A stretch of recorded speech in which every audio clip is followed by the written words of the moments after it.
Yo YouTube, what's up? Bmore.Tactical here with another video as promised, and today we're going to talk about holsters. Before we jump into it, I got to give a shout out to another channel that I enjoy, would recommend you guys checking out. It's my man up in Bmore, Fox Firearms. There goes his information. You guys go ahead and look him up, check out his videos. He does these pretty dope Sunday gun days, right? You know what I'm saying? And just talks to you about kind of cleaning firearms, some of his favorites, give you some ideas for new firearm owners out there, some different options of firearms you may be interested in. I recommend you guys checking them out. But let's jump into the holsters. And so, as I mentioned, we're going to be talking about Vedder holsters today in the description, as you guys would have already saw that. All of the ones that I have right now are the Vedder light tuck holsters, which are basically just their simple, or I would say simplistic, inside the waistband holsters. When I wear my holsters, I am generally wearing it with this gun belt that I got for Amazon. I know it's not anything special. I do plan on upgrading it. It's called Mission Elite. I want to say this may have been like $10 or $12. I can already hear the comments saying, man, buy a good gun belt. I want to do that, and hopefully you guys can help me out. Send me some recommendations of gun belts that you guys use. Certainly it beats me using my belt, my church belt, right, or basic leather belt. So I'm moving in the right direction, but if you guys have some recommendations, definitely send them over. I don't mind spending more than this on it, but I'm also not looking to spend, $200 on a belt. But let's just get into it, man. So the first holsters that I had originally tried was actually one like this.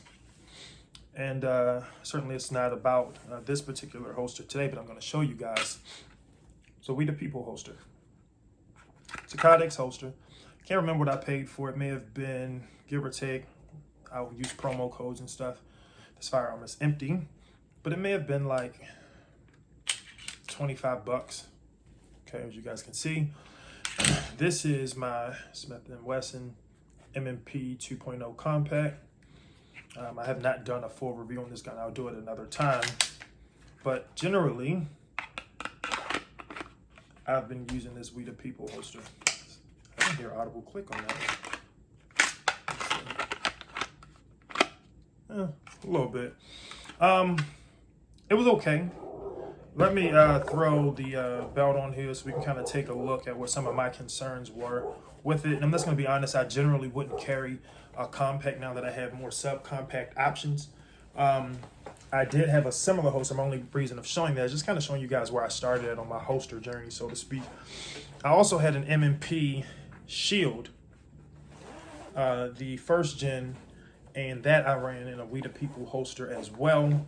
And I'll show you what prompted me to consider something different. Obviously, we're going to get a little personal here, so please excuse me. So,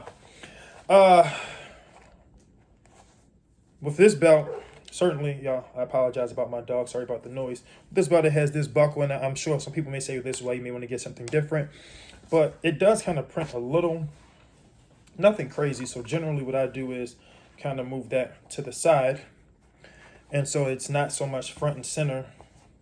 Kind of helps a little with the printing, just moving it to the side. So when I would use We the People holsters before, and again, I know this is about Vedder, but I just want to kind of show you guys.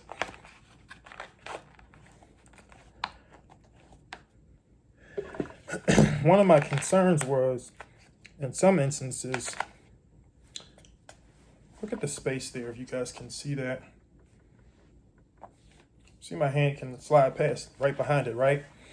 And so what happens is, obviously, it causes the firearm to print, right?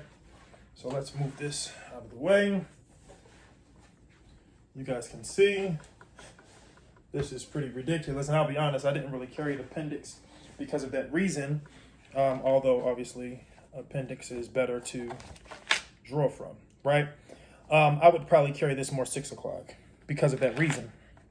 I did some research and found that really what you want to do is get yourself a holster that has a wing on it, okay?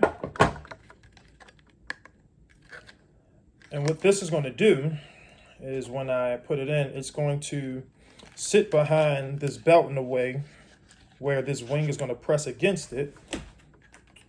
Hopefully you guys can see that, like so, forcing the gun to sit more flush against my torso. And I will show you what that looks like in a second.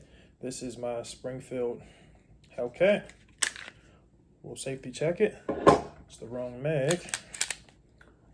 That's why it's important to check. We'll skip that one for now. We will take a look at it with the SIG 365 XL. This one, I can promise you, is empty. I'm not going to edit that because I want people to see, especially new gun owners, that that can happen even when you think you're good. All right, so this one's empty. So, again, that wing was really important when I was searching for another one. Another thing I'll show you guys, and this is the Vedder Holster. I should take a moment to let you guys see it. It's very well crafted. They take about 2 weeks right about now under the COVID conditions, but the work is very well done. I mean, from what I've researched and been told, they do all of the holsters to order. This one, when I ordered it, I told them to be mindful of the optic cutout because my plan is to add one. But let's go ahead and put it on. It's an aluminum clip, different from the polymer one on the We the People. I'll tell you one downside to this in a second, but we'll get to that in a little bit.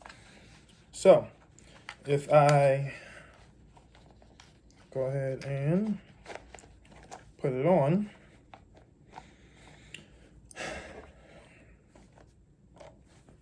let's add the firearm. Now, remember earlier when I could slap my hand behind the M&P? Can't do that here.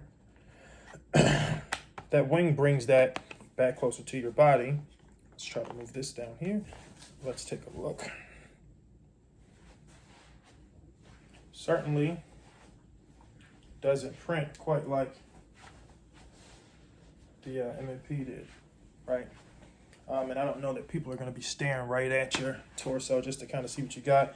Obviously, if I bring a shirt in a little like that, you can see it, but this isn't like the most fitted shirt. This is a t-shirt, right? And so if you're just out moving around, under normal circumstances, you should be able to get away with that. Obviously, this is a very concealable handgun. I would like to show you guys my Hellcat as well. I'd say it's extremely concealable. Let me just quickly unload the mag, and we can still go over that one to give you guys a different look. But the firearm is clear. There's nothing in the chamber. We got an empty mag now. Let's go ahead and throw the Hellcat. And this is again Vedder light tuck. I think it's about 60 bucks. I think it was another $5 to add the wing. This one also at no additional cost. Had them accommodate the optic. Right, same thing. You can't slide your hand down. I mean, right here on the edge is not that big of a deal, but it's as long as that wing is on there appropriately, it's going to push it back to you. All right. Just giving you guys an example.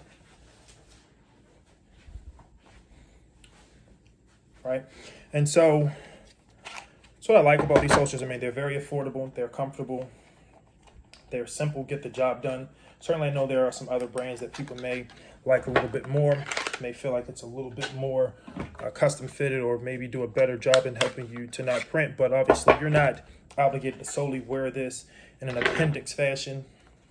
I'll show you guys how I can carry this at a different angle with the Glock 43X. In some instances, I can carry this at 6 o'clock if I chose to, and I'll tell you the downside to doing that, or what for my experience. But this is carrying the firearm at 6 o'clock with this particular holster.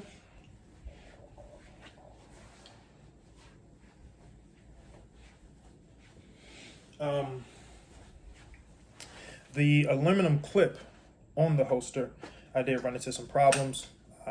I like to be able to leave my firearm on my person when I'm in my vehicle. When I sit down, if you have leather seats, I'll tell you through experience, be careful if your shirt lifts up while you are sitting. I had a problem with this aluminum scratching my seats a little bit. Didn't rip it, but just kind of scratched the leather up. So under normal circumstances, I think this being aluminum is a good thing. But with that in mind, just keep that in mind to show you guys. Sorry I didn't show you earlier, but this Glock is unloaded. I don't mind doing these safety checks, as I understand a lot of people are getting into firearms and new that may be watching. There's nothing wrong with checking, and as we learned earlier with the Hellcat, you never know. But I'd like to thank you guys for checking this video out. If you like the content, obviously, please subscribe, and I'll continue to drop different videos like this. If you want to kind of have a dialogue around holsters that you recommend, anything I should check out, please leave that in the comments. Go and like it. But again, man, I'll see you guys on the next one, and thank you for your support. Peace.